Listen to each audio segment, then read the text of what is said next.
साजेले कवन पापा बेटा के बारात हे यारे धरती आकाश बादल थर थर कापे अरे धरती आकाश बादल थर थर कापे जब बरियतिया बगीचा बीचे पहुँचे अरे बगिया के सुगाना सबे बसले आकाश हे अरे बगिया के चिरैया सबे बसली आकाश हे जब बरियतिया पोखरवा बीचे पहुँचे अरे पोखरा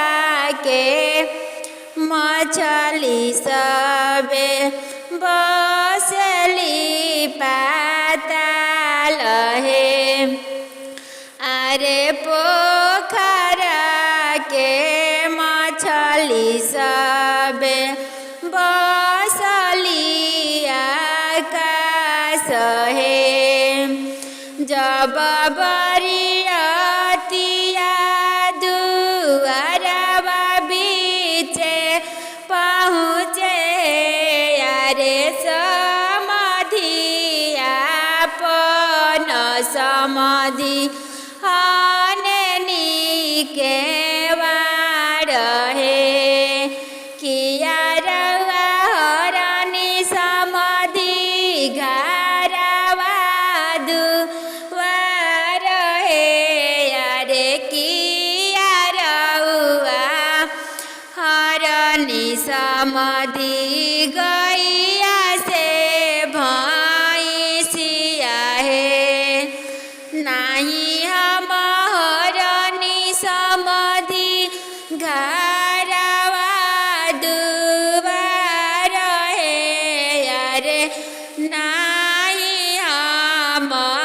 हरनी समाधि गैया से भैंसिया हे एक तम मरवा में हरनी समाधि अपने समाधिनिया हे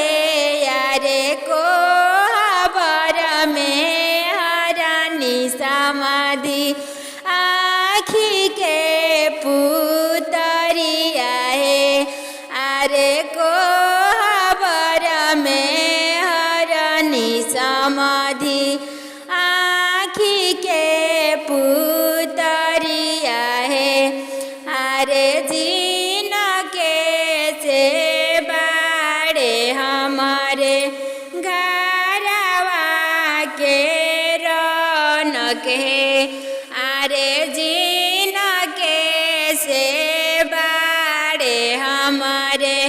ओठ पर मुस्कान हे कहीं को पारावा में दुई गो जनम भइले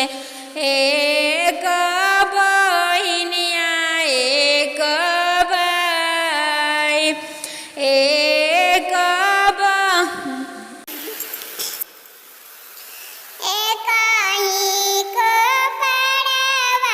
में दुई गो जनम भइले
कपाड़ा